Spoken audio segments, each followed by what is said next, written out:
मैं यहाँ से कैटेगरी में से इसका कोड करता हूँ कॉपी और डिपार्टमेंट में ले जाके पेस्ट कर देता हूँ और इसका हम नेम रख देते हैं डिपार्टमेंट आईडी नेम और डिस्क्रिप्शन को मैं रिमूव कर देता हूँ। यहाँ से की मैं रेफरेंस ऐड कर लेता हूँ। अब यहाँ पे रेफरेंस ऐड करने के लिए मैं चाहे इस पर क्लिक करके ऐड कर लूँ या यहाँ से कंट्रोल डॉट प्रेस करूँगा तो मेरे पास रेफरेंसेस शो हो गए, मैं डायरेक्ट रेफरेंस ऐड कर लूँगा। और इसी तरह रिक्वायर्ड कंट्रोल डॉट प्रेस किया, इसका रेफरेंस ऐड कर लिया। इसके बाद हमारा नेक्स्ट स्टेप क्या होता है, इसे डीबी कॉन्टेक्स्ट में रजिस्टर करवाना। सो यहाँ से आके मैं इसे डीबी कॉन्टेक्स्ट में रजिस्टर करवा लेता हूँ डिपार्टमेंट, और यहाँ से मेरे पास डिपार्टमेंट ऐड हो गया। देन इस पर माइग्रेशन अप्लाई कर लेते हैं, add migration, edit department model.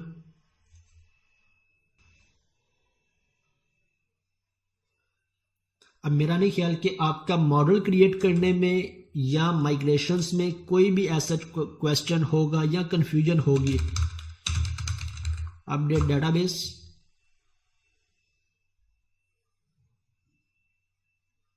और मेरी डेटाबेस अपडेट हो गई। अब मैं आके यहाँ पे इसकी फंक्शनैलिटी इंप्लीमेंट कर लेता हूँ। सबसे पहले मैं बाकी सबको क्लोज कर देता हूँ, क्लोज ऑल बट दिस। और यहाँ पे मुझे डेटाबेस का कनेक्शन चाहिए, मैं यहाँ से आके इस कनेक्शन को कॉपी करता हूँ और इसे मैंने पेस्ट कर दिया और इनका रेफरेंस ऐड कर लेता हूँ, कंट्रोल डॉट रेफरेंस ऐड हो गया। अब ये मेरे पास इंडेक्स है, इंडेक्स के अंदर हमने लिस्ट डिस्प्ले करवानी है या फॉर्म, हमने दोनों डिस्प्ले करवाने हैं। मैं इस पर करता हूँ ऐड व्यू और यहाँ से सिंपल व्यू। इस दफ़ा मैं कोई भी टेम्पलेट सेलेक्ट नहीं करता, मैं सिंपल लेआउट को सिलेक्ट कर लेता हूँ। क्यों? क्योंकि अब हमारे ये जितने भी पेजेस हैं या जितने भी सेक्शंस हैं हम इन्हें डिस्प्ले करवाएंगे एजेक्स के थ्रू।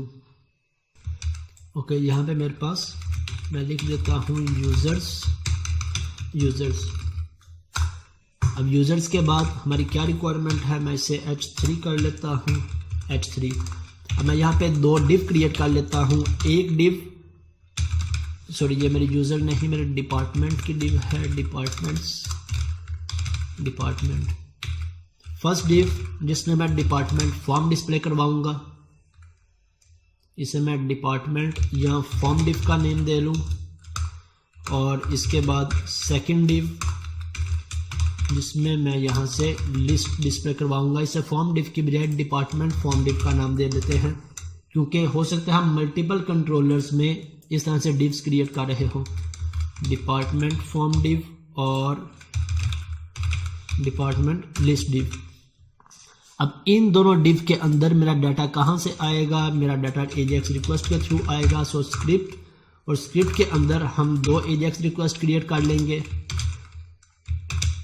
फर्स्ट पे एजेक्स रिक्वेस्ट मेरी get and load department form और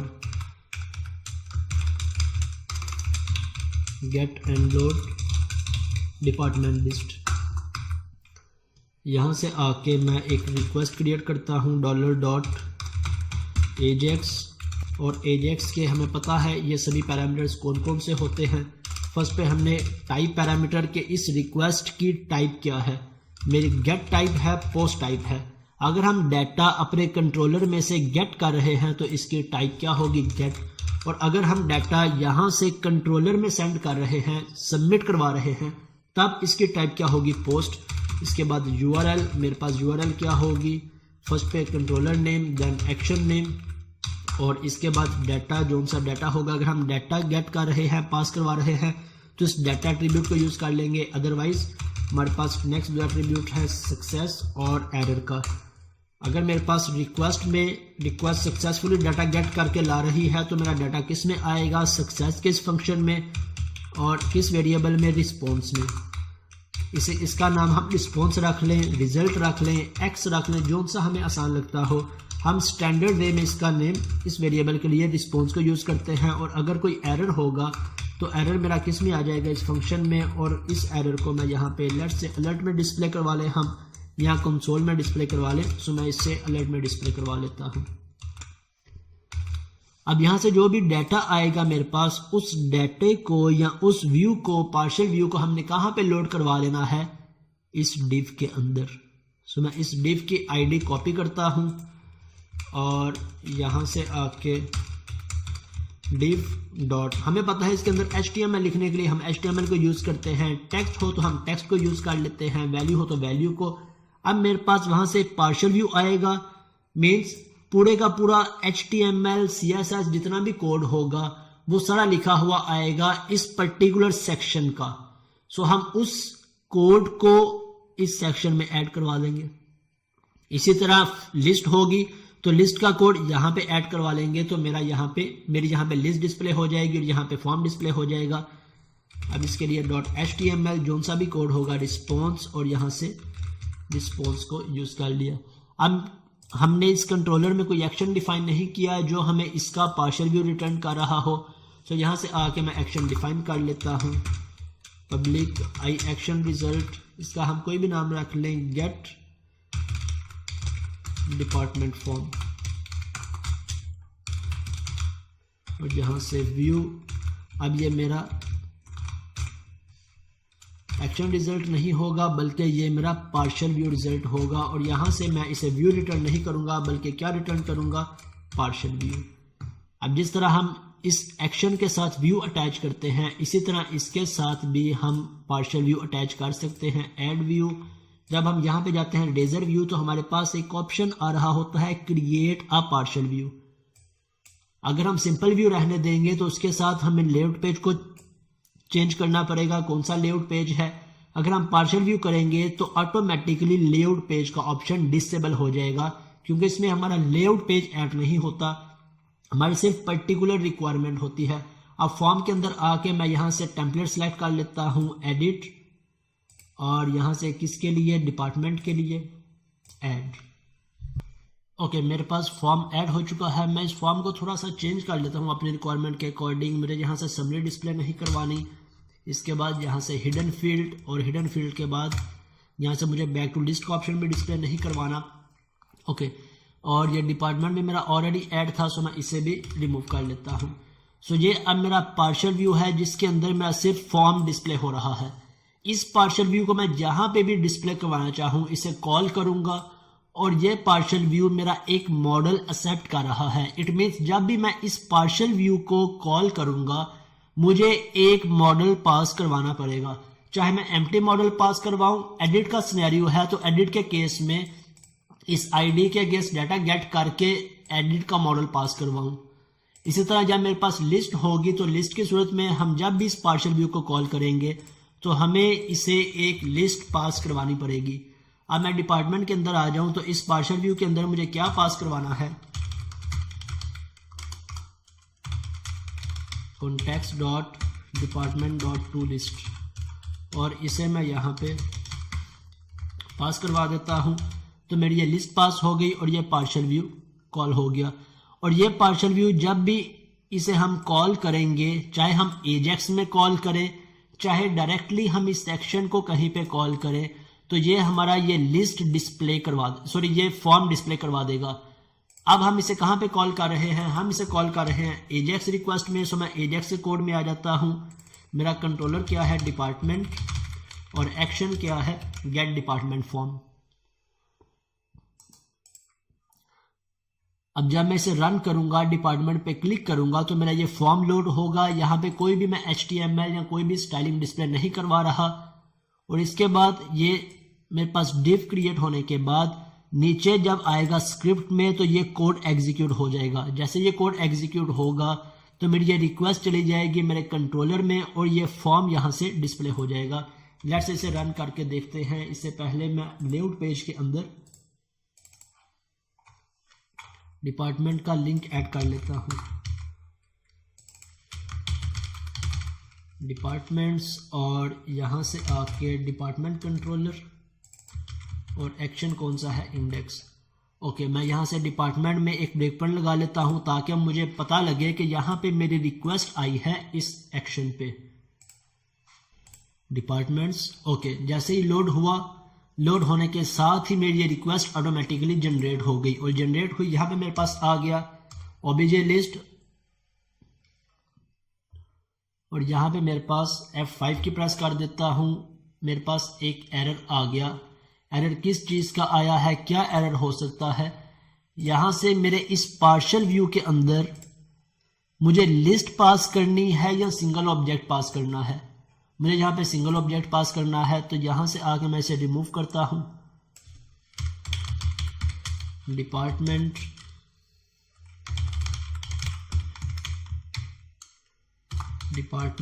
obj इक्वल टू मैं इसे पास कर देता हूँ सिंगल डिपार्टमेंट और यहाँ से ऑब्जेक्ट।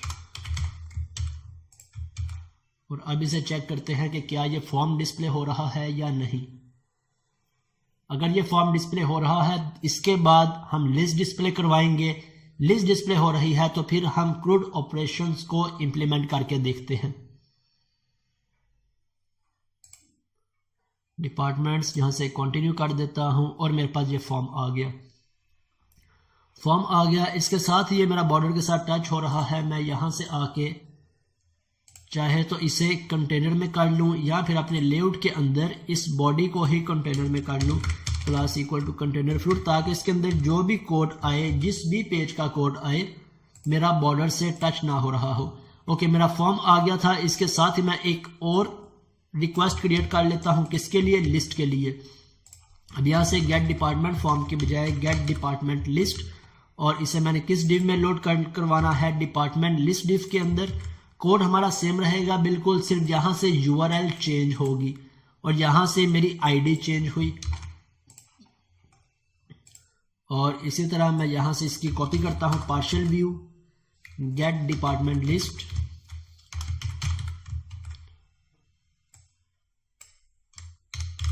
और इसके साथ मैं पार्शियल व्यू अटैच कर लेता हूँ। ऐड व्यू, और यहाँ से आके पार्शियल व्यू और टेम्पलेट में सेलेक्ट कर लेता हूँ लिस्ट।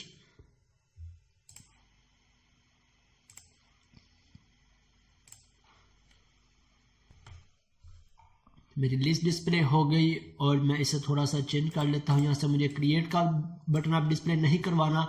क्यों नहीं करवाना? क्योंकि टॉप पे मेरा फॉर्म डिस्प्ले हो रहा है और इसके नीचे मेरा टेबल डिस्प्ले होगा।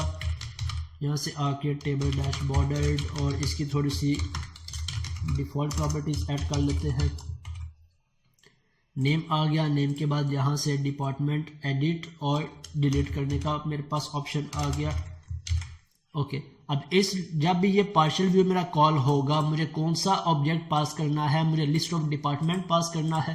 तो यहाँ से इस डिपार्टमेंट के अंदर मैं इसे डिपार्टमेंट की लिस्ट पास करवा देता हूँ। Where obj list equal to context dot departments dot to list, और यहाँ से मैं इसे पास करवा देता हूँ obj लिस्ट। अब जब भी ये एक्शन कॉल होगा, चाहे हम डायरेक्ट कॉल करवा लें, पार्शियल डायरेक्ट कॉल करवा लें अपने व्यू से, वो भी हम कमिंग सेशंस में देखेंगे, चाहे हम एजेक्स के थ्रू कॉल करवा लें, तो ये हमें पार्शियल व्यू रिटर्न करवाएगा, ये सारे का सारा। और इसे हम कहाँ पे लोड करवा लेंगे? हम इसे इस डिव के अंदर लोड करवा रहे हैं। आपके एजेक्स से रिलेटेड कॉन्सेप्ट्स बिल्कुल क्लियर होने चाहिए। आपको पता हो रिक्वेस्ट जनरेट हो रही है, कहाँ पे जा रही है, रिक्वेस्ट डाटा गेट करके ला रही है, कैसे गेट करके ला रही है। तो मैं यहाँ से अब इसे रन करता हूँ। तो अब देखते हैं कि क्या हमारे पास दोनों पार्शियल व्यूज डिस्प्ले होते हैं या नहीं। ओके, डिपार्टमेंट्स, ये मेरे पास डिपार्टमेंट आ गया और नीचे ये मेरे पास टेबल डिस्प्ले हो गया जिसके अंदर लिस्ट है। तो इन दोनों के दरमियान मैं थोड़ी सी स्पेसेस ऐड कर लेता हूँ। मैं लिस्ट में आ जाता हूँ और टॉप पे आके और यहाँ पे H4 department list. Okay, means हमारी यहाँ तक की रिक्वायरमेंट फुलफिल हो गई। हमारा फॉर्म भी डिस्प्ले हो गया है और हमारी लिस्ट भी डिस्प्ले हो गई है। अब इन पे क्रूड ऑपरेशंस को इंप्लीमेंट कर लेते हैं। सो क्रूड ऑपरेशन किस तरह से? मैं कोई भी फॉर्म क्रिएट करूं, यहाँ से क्रिएट होने के बाद मेरा फॉर्म कहाँ पे सबमिट होके जा रहा हो, मैं यहाँ से आके एक एक्शन क्रिएट कर लेता हूँ सेव के लिए।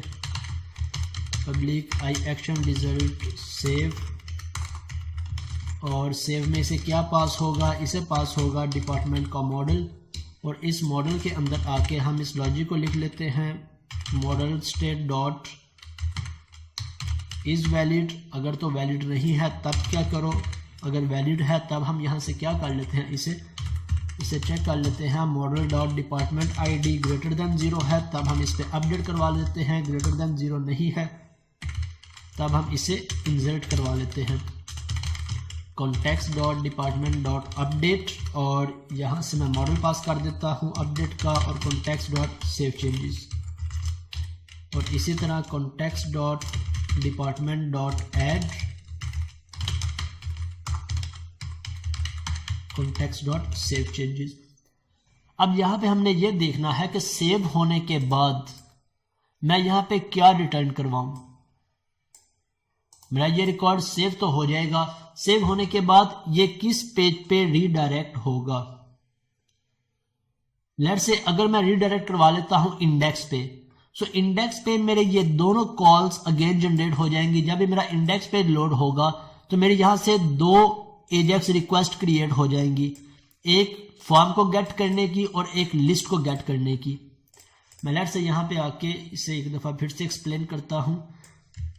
जब मैं रिकॉर्ड सेव करवाऊंगा तो सेव होने के बाद क्या हमने दोनों सेक्शंस को रीलोड करवाना है या एक सेक्शन को रीलोड करवाना है।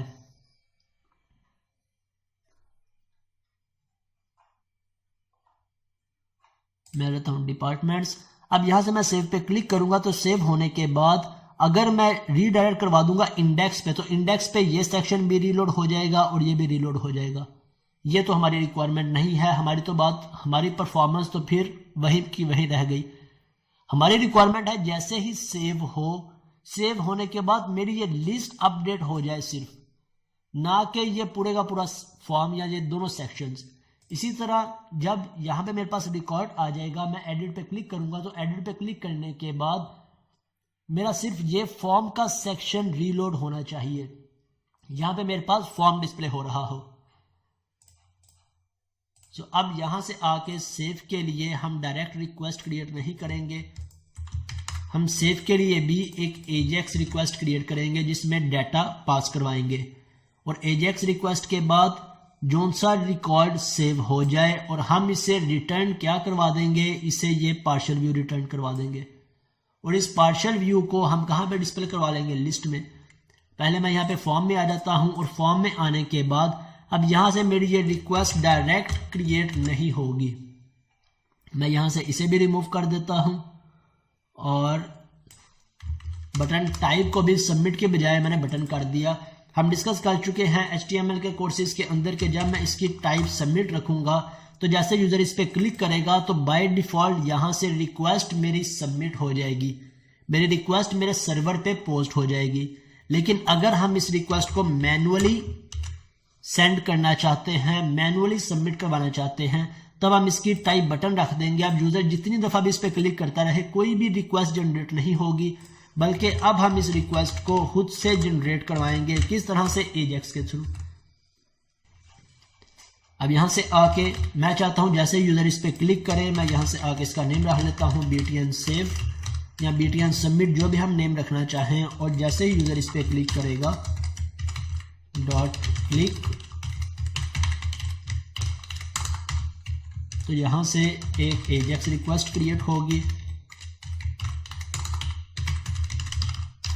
और अब ये एजेक्स रिक्वेस्ट गेट की होगी या पोस्ट की। अब हम यहां से डाटा पोस्ट कर रहे हैं तो हमारी रिक्वेस्ट पोस्ट की होगी, और इसकी क्या URL होगी, हम यहाँ पे सेव का एक्शन क्रिएट कर चुके हैं, सेव।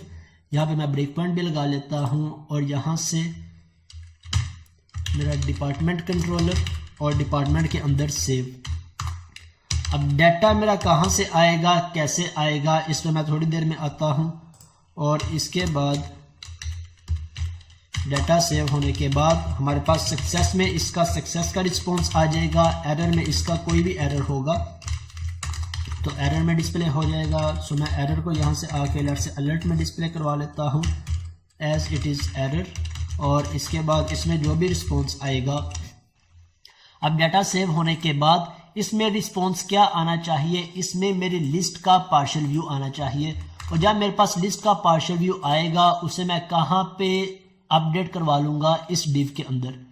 सो इस div को अपडेट करने का हमारे पास क्या कोड था, ये कोड मैं सिंपल इसे कॉपी करता हूं और इस पार्शियल व्यू में आके यहाँ पे पेस्ट करवा देता हूं कि मेरी जो डिपार्टमेंट div थी, जो मेरे पास लिस्ट का रिस्पॉन्स आ रहा है, अब मैं इस div के अंदर उसे अपडेट करवा दूंगा। एग्जिस्टिंग इसमें जो भी रिकॉर्ड होगा, HTML फंक्शन क्या करता है, एग्जिस्टिंग रिकॉर्ड को रिप्लेस कर देगा न्यू के साथ। HTML के साथ हमारे पास अपेंड भी होता है। अपेंड क्या करेगा कि एग्जिस्टिंग रिकॉर्ड को एज इट इज रहने देगा और उसके आगे जो भी रिकॉर्ड होगा, जो भी HTML होगी, ऐड करवा देगा।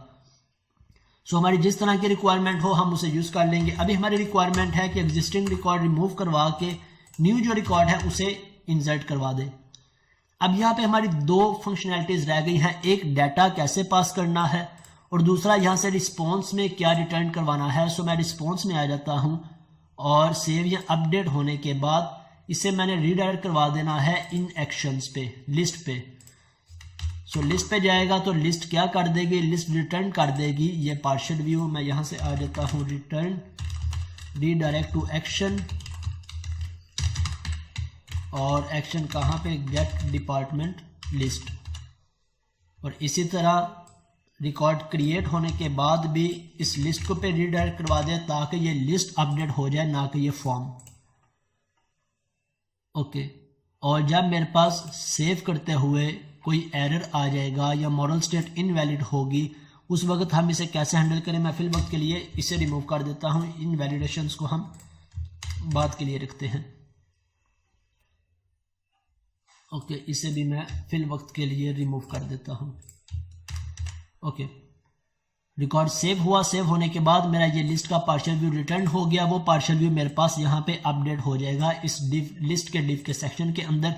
अब यहाँ से हम डाटा किस तरह से पास करवाएं, जब हम सबमिट करते थे तो हमारा ये डाटा, ये सभी के सभी फील्ड्स बाइंड हो जाते थे इस मॉडल के साथ।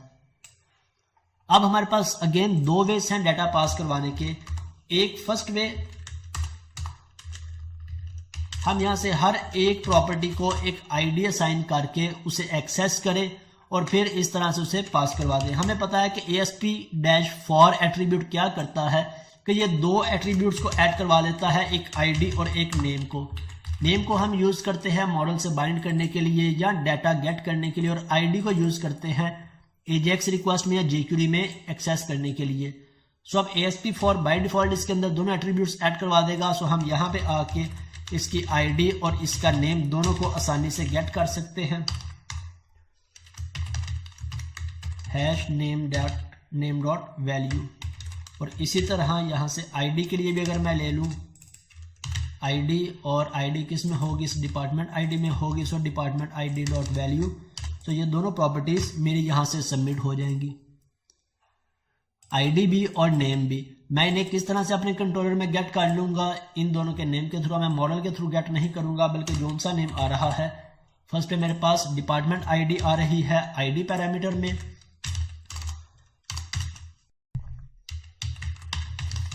और डिपार्टमेंट नेम मेरे पास आ रहा है नेम पैरामीटर में।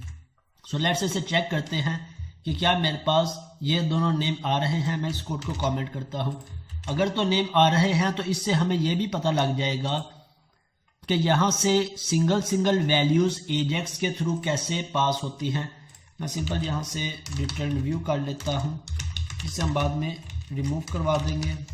रिटर्न व्यू, जैसे रिकॉर्ड सबमिट होगा, यूजर ने इस बटन पे क्लिक किया तो बटन पे क्लिक करने के बाद ये इवेंट कॉल होगा। ये इवेंट कॉल होगा क्लिक का, तो ये एक रिक्वेस्ट जनरेट होगी। रिक्वेस्ट जनरेट होगी तो मेरा ये डाटा सबमिट हो जाएगा इस URL पे। मैं इसे रन करता हूँ यहाँ से। मैं यहाँ पे डिपार्टमेंट नेम लिख लेता हूँ IT और सेव पे क्लिक किया। मेरा ब्रेक पॉइंट हिट हो गया। मेरे यहाँ से ID में ID 0 आ गई और नेम में मेरे पास IT आ गए। ओके, लेकिन अब यहाँ पे अगेन हमारी रिक्वायरमेंट है कि अगर मेरे पास 10 to 15 फील्ड्स हो तो क्या हर एक फील्ड को हम इस तरह से गेट करें, या जिस तरह हम पूरे के पूरे मॉडल को सेंड कर रहे थे AJAX में भी हम पूरे के इस मॉडल को सेंड करें। सो मॉडल को हम किस तरह से सेंड कर सकते हैं। मॉडल को सेंड करने के लिए हम सबसे पहले इस फॉर्म को एक आईडी असाइन करते हैं। आईडी इक्वल टू, इसे हम नेम दे लेते हैं, ये मेरा डिपार्टमेंट फॉर्म है। मैं यहाँ से आके फिल वक्त के लिए इसे कमेंट करता हूँ और इसे रन करते हैं। ज़रा एक चीज़ हम नोटिस कर लें कि किस तरह से हम इस पूरे के पूरे फॉर्म को गेट कर सकते हैं। Okay, department. अब मैं यहाँ से इंस्पेक्ट को ओपन कर लेता हूँ। मैं यहाँ से लिखता हूँ लेट्स से IT। मैं कंसोल में आ जाता हूँ। अगर मुझे सिर्फ इस फील्ड को गेट करना है तो मैं इसकी ID के थ्रू आसानी से इसे गेट कर सकता हूँ। यहाँ से किस तरह से ID मैं लिखता हूँ .val, मेरे पास इसकी ID आ गई। लेकिन मुझे इस पूरे के पूरे फॉर्म को गेट करना है तो मैं फॉर्म ID को यूज करूंगा। यहाँ से फॉर्म ID के बाद हमारे पास बिल्ट इन प्रॉपर्टी होती है सीरियलाइज की। सीरियलाइज क्या करेगा कि इस फॉर्म में जितनी भी प्रॉपर्टीज हैं, जितने भी टेक्स्ट बॉक्स हों, रेडियो बटन्स हों, जिसके साथ नेम एट्रीब्यूट है वो हमारे यहाँ पे बाइंड करवा देगा। सो अब मेरे पास दोनों प्रॉपर्टीज आ गई। एक department ID is equal to 0 और name is equal to IT। अब चाहे मेरे पास एक वैल्यू हो, एक टेक्स्ट बॉक्स हो, 5 टेक्स्ट बॉक्स हो, एक प्रॉपर्टी हो, 10 to 15 प्रॉपर्टीज हो, मैं आसानी के साथ इस एक लाइन ऑफ स्टेटमेंट में पूरे के पूरे मॉडल को सेंड कर सकता हूं। मैं इसे कॉपी करता हूं और डाटा में आके इस डाटा एट्रीब्यूट के अंदर मैं इसे लिख लेता हूं फॉर्म सीरियलाइज। अब ये मेरा पूरा फॉर्म सीरियलाइज हो जाएगा। इट मीन्स मेरा पूरे का पूरा मॉडल यहां से सेंड हो जाएगा। और कंट्रोलर में किस तरह से इसे गेट करेंगे, अगेन मॉडल के थ्रू यहां से आके मेरा ये मॉडल मुझे रिसीव हो जाएगा और मैं इस मॉडल पे फर्दर इंप्लीमेंटेशन कर लेता हूं। Ctrl+K+U प्रेस कर दूंगा अनकमेंट करने के लिए। और अब इसे चेक करते हैं कि क्या हमारी फंक्शनैलिटी एज एक्सपेक्टेड वर्क कर रही है या नहीं। मैं इसे रन करता हूं। डिपार्टमेंट, यहां से मैं लिख देता हूं IT और सेव पे क्लिक किया। मेरा ब्रेक पॉइंट हिट हो गया और इस मॉडल के अंदर मेरे पास दोनों वैल्यूज आ गई, ID भी और नेम भी। F10 की प्रेस की। अब ये मेरा इंसर्ट करेगा रिकॉर्ड। नेक्स्ट। ओके, मेरा रिकॉर्ड इंसर्ट हो गया। यहां से चेक कर लेते हैं सिलेक्ट स्टैटिक फ्रॉम डिपार्टमेंट और मेरे पास IT इंसर्ट हो गया। अब यहां से F5 प्रेस कर देता हूं और मेरे पास ये मेरा पार्शियल व्यू लिस्ट का रीलोड हो गया। अब लेट्स से मैं यहां से ब्रेक पॉइंट को रिमूव करता हूं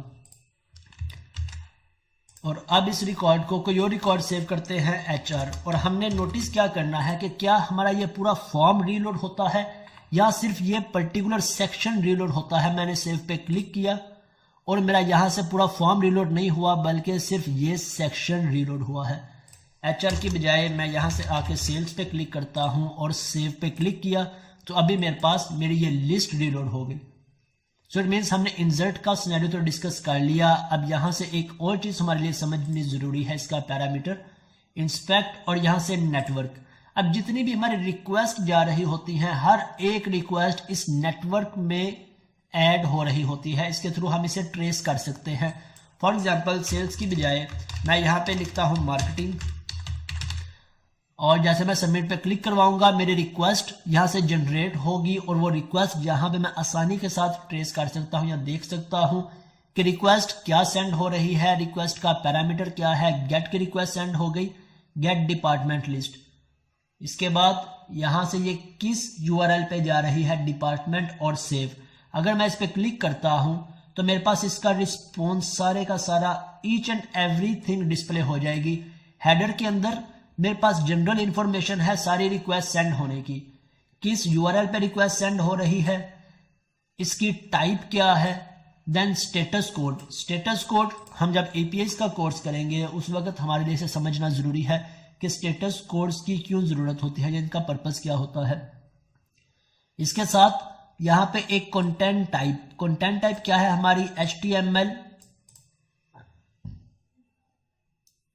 और फर्दर नीचे काफी सारी प्रॉपर्टीज हैं जो हम अपनी रिक्वायरमेंट के अकॉर्डिंग यूज कर सकते हैं। लेकिन मोस्ट इंपॉर्टेंट क्या है, एक URL request method, status code और इसके बाद कंटेंट टाइप।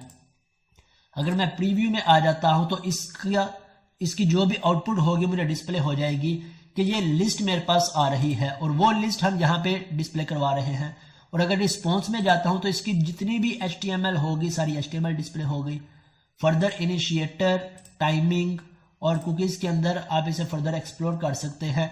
लेकिन नेटवर्क से हमें पता चलता है समटाइम हमारी यहाँ पे रिक्वेस्ट जनरेट नहीं हो रही होती, समटाइम हमारी लॉजिकल प्रॉब्लम होती है, तो हमें यहाँ से पता चल जाता है कि कौन सी रिक्वेस्ट जनरेट हो रही है और इस रिक्वेस्ट के अकॉर्डिंग क्या यूआरएल है और कहाँ पे मेरा डाटा सेंड होके जा रहा है और क्या मेरे पास रिस्पॉन्स आ रहा है। सो यहाँ से हम ईच एंड एवरीथिंग को ट्रेस कर सकते हैं। ओके, इंसर्ट रिकॉर्ड हो गया। अब नेक्स्ट हमारे पास एडिट रिकॉर्ड की फंक्शनैलिटी की, जैसे यूजर इस पे क्लिक करे मेरा रिकॉर्ड, अब एडिट के सिनेरियो में मेरी ये लिस्ट अपडेट ना हो बल्कि सिर्फ मेरा ये फॉर्म अपडेट हो रहा हो। इट मीन्स हम यहां से एडिट की आईडी सेंड करेंगे, आईडी के अकॉर्डिंग हम डेटाबेस का या इसका ऑब्जेक्ट गेट करके लाएंगे और इस पार्शियल व्यू में वो ऑब्जेक्ट पास करवा देंगे और इस पार्शियल व्यू को रिटर्न करवा देंगे। अब मैं आ जाता हूं यहाँ पे गेट डिपार्टमेंट फॉर्म में और यहाँ पे आके इन आईडी जो हम क्रिएट और अपडेट का फंक्शन क्रिएट करते थे इंसर्ट और अपडेट के लिए, वही फंक्शनैलिटी हम गेट इस फॉर्म के एक्शन के साथ कर रहे हैं। और इसके अंदर आके मैं गेट कर लेता हूं इफ आईडी ग्रेटर देन 0 है तब क्या करो OBJ equal to context dot department dot find, और फाइंड के अंदर ये फाइंड करके इसमें डिस्प्ले करवा दे। अब ये पार्शियल व्यू किस वक्त हमने गेट करना है, जब यूजर यहां से लिस्ट में आके इस एडिट पे क्लिक करे।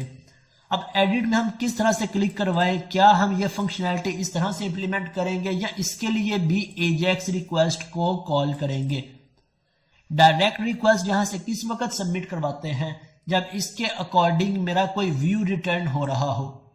लेकिन जब हम पार्शियल व्यूज के साथ वर्किंग कर रहे हो तो हम इसके लिए भी एडिट के लिए भी एजेक्स रिक्वेस्ट क्रिएट करेंगे कि जोन सा डाटा मेरे पास आएगा, जोन सा फॉर्म आएगा, उस फॉर्म को हम यहाँ पे ऐड करवा लेंगे इस डिव के अंदर, इस डिव में। तो यहां से आके मैं इन दोनों पैरामीटर्स को कर देता हूं रिमूव, और अब यहां से स्क्रिप्ट टैग, और स्क्रिप्ट के अंदर यहां से आके किस पे क्लिक करे यूजर, इस आईडी पे। सो इस आईडी को मैं एक आईडी जनरेट करवा एडिट बटन को मैं एक आईडी जनरेट करवा लेता हूं एडिट बीटीएन की। जैसे यूजर इस एडिट पे क्लिक करेगा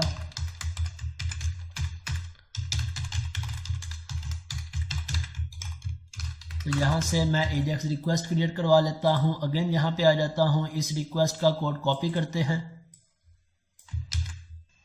और यहां पे आके इसे पेस्ट करवा लेते हैं। अब ये हमारी पोस्ट की रिक्वेस्ट है या गेट की, ये हमारी गेट की रिक्वेस्ट है डिपार्टमेंट, और किस एक्शन पे ये रिक्वेस्ट जाएगी, गेट डिपार्टमेंट फॉर्म, और यहां से मेरे पास फॉर्म आ गया। अब मैं कोई डाटा पास कर रहा हूं या नहीं, मैं यहां से डाटा पास कर रहा हूं। अगर मैं पूरे का पूरा फॉर्म सबमिट करवा रहा हूं तो हम डायरेक्ट फॉर्म डॉट सीरियलाइज लिख देंगे, लेकिन अगर सिंगल वैल्यू पास करवा रहा हूं फिर हम कर्ली ब्रेसेस के अंदर उस पैरामीटर का नाम लिखते हैं। अब यहाँ पे आईडी, मेरे पास इसकी आईडी कैसे आएगी, मैं कैसे इसकी आईडी गेट करूंगा। जैसे यूजर एडिट पे क्लिक करे मेरे पास इसकी आईडी आ जाए। मैं तब तक यहां से इस लाइन को कॉपी करता हूं फॉर्म डिव को, और यहां पे आके इसे पेस्ट करवा लेता हूं कि सक्सेस में मेरे पास जो भी फॉर्म आएगा वो मैं इस फॉर्म डिव के अंदर अपडेट करवा लूंगा। अब आईडी गेट करने का क्या वे है, मैं यहां से आके वेर आईडी इक्वल टू, जिस पे भी यूजर क्लिक करेगा हम उसकी आईडी गेट कर लेते हैं डॉट वेल, और इस आईडी को मैं नेम दे देता हूं अंडरस्कोर आईडी या डिपार्टमेंट आईडी, जो भी हम नेम रखना चाहें, ताकि इस पैरामीटर नेम और जो पैरामीटर नेम हम पास कर रहे हैं इन दोनों में थोड़ा सा डिफरेंस हो सके, थोड़ा सा हम इन्हें डिफरेंशिएट कर सके। ओके, अब यहां से देख लेते हैं मेरे पास आईडी क्या पास होती है। मैं यहां से ब्रेक पॉइंट लगाता हूं। अब यहां पे हमने कुछ एक दो कॉन्सेप्ट्स को समझना है ताकि हर एप्लीकेशन में हम उन्हें इंप्लीमेंट कर सके, हमें कंफ्यूजन ना हो। डिपार्टमेंट्स और मेरा ब्रेक पॉइंट हिट हो गया। अब मेरे पास आईडी 0 आ रही है तो यहां से मेरा क्रिएट का एक्शन कॉल होगा, क्रिएट का एक्शन, और जैसे ही मैं एडिट पे क्लिक करूंगा, यहां से एडिट पे क्लिक किया, मेरे पास एडिट पे क्लिक नहीं हो रहा। क्यों क्लिक नहीं हो रहा, यहां से आके मैं आ जाता हूं एडिट बीटीएन और इस पे क्लिक कर रहा हूं मैं, लेकिन मेरा क्लिक क्यों नहीं हो रहा। ए टैग, इस पे हम चेक कर लेते हैं, राइट क्लिक, इंस्पेक्ट और एडिट। यहां से इसकी आईडी क्या है, एडिट BTN। अगर मैं इस रो को एक्सपेंड करता हूं तो इसकी आईडी मेरे पास क्या आ गई, एडिट BTN। अगर मैं इसे भी एक्सपेंड करता हूं तो इसकी आईडी क्या आ गई, एडिट BTN। क्या हमारे पास आईडीज रिपीट हो सकती हैं? आईडीज बिल्कुल भी रिपीट नहीं हो सकती, आईडीज हमेशा यूनिक होंगी। सो इट मीन्स हम इन्हें आईडी असाइन नहीं कर सकते। हम इन्हें क्या असाइन करेंगे, क्लासेस, ताकि जिसकी भी क्लास हो, जिस एडिट पे क्लिक हो, हम उसे उसकी क्लास के थ्रू आसानी से गेट कर सकें। तो इसे आईडी के बजाय मैं इसे गेट कर लेता हूं क्लास, और इसी तरह यहां पे भी डॉट। और इस एडिट बटन के साथ क्या हमने कोई वैल्यू बाइंड की है जिसे हम यहां पे गेट कर सके? हमने इसे वैल्यू बाइंड नहीं की। हमने जब यूजर एडिट पे क्लिक करेगा तो इसकी जो भी डिपार्टमेंट आईडी होगी वो गेट करनी है। कैसे गेट करेंगे हम? हमारे पास कोई भी इसमें पैरामीटर नहीं है जिसके थ्रू हम वैल्यू गेट कर सकें। अगर हम प्रीवियस वे को यहां पे इंप्लीमेंट करें तो ASP.root-id, इसके अंदर हम इसकी वैल्यू बाइंड कर देते थे item.department-id, और ये आईडी हमारी पास हो जाती थी। इट मीन्स अब भी हमें किसी ना किसी पैरामीटर के अंदर इसकी आईडी को डिफाइन करना है, और उस पैरामीटर को हम jQuery में एक्सेस कर लेंगे। तो इसके लिए हम यहाँ पे अपनी मर्जी का कोई भी एट्रीब्यूट क्रिएट करना चाहे हम क्रिएट कर सकते हैं। जनरली हम उसे डाटा डैश आगे आईडी नेम रख लें, एडिट आईडी नेम रख लें, डिपार्टमेंट आईडी नेम रख लें, उसके साथ हम डिक्लेयर कर सकते हैं। अब मैंने इसे असाइन कर दिया एक पैरामीटर डाटा डैश आईडी। जब भी यूजर इस क्लास पे क्लिक करेगा तो मैं जिस पे भी क्लिक हुआ है उसके इस एट्रीब्यूट को आसानी से गेट कर सकता हूं। हम जावास्क्रिप्ट में भी देख चुके हैं और jQuery में भी देख चुके हैं कि अगर मुझे इसके किसी भी एट्रीब्यूट को गेट करना है तो मैं किस तरह से गेट कर सकता हूं। जिस भी क्लास पे यूजर ने क्लिक किया है, मैं यहां से $into this. हमारे पास jQuery में फंक्शन होता है एट्रीब्यूट का, जावास्क्रिप्ट में फंक्शन होता है गेट एट्रीब्यूट का। अगर हम जावास्क्रिप्ट में प्योरली इंप्लीमेंट कर रहे हैं तो हम यहां से गेट एट्रीब्यूट को यूज कर लेंगे। अगर हम jQuery में इंप्लीमेंट कर रहे हैं तो jQuery में इंप्लीमेंट कर लेंगे। अब जो भी एट्रीब्यूट है उसका नेम लिख दिया तो इसकी जो सी वैल्यू होगी वो हमारे पास आईडी में आ जाएगी।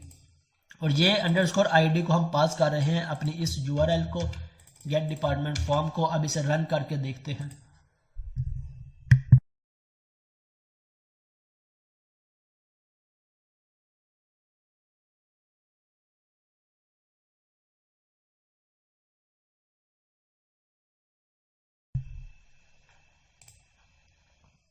डिपार्टमेंट्स, कंटिन्यू, और यहाँ से मैं क्लिक कर देता हूँ इस एडिट पे, इस पे इंस्पेक्ट कर लेता हूँ मैं। ओके, इसकी आईडी क्या रही है 4। इस प्रीवियस रो को एक्सपेंड करके देख लेते हैं, इसकी आईडी आ गई 3। इसे एक्सपेंड करके देख लेते हैं, आईडी आ गई 2। ओके, अब मैं जिस भी एडिट पे क्लिक करूंगा मेरी AJAX रिक्वेस्ट क्रिएट हुई, यहाँ से मेरी इस URL पे आईडी पास हो गई। आईडी क्या पास हो गई 4। अब यहाँ से F10 यहाँ से ऑब्जेक्ट, और क्या रिटर्न कर देगा, पार्शियल व्यू। और वो पार्शियल व्यू हमारा कहाँ पे लोड हो जाएगा, इस डिव के अंदर, मीन्स इस फॉर्म डिव के अंदर। सो लेट्स से चेक कर लेते हैं। मैं यहाँ से F5 की प्रेस करता हूँ और यहाँ पे मेरे पास ये पार्शियल व्यू लोड हो गया।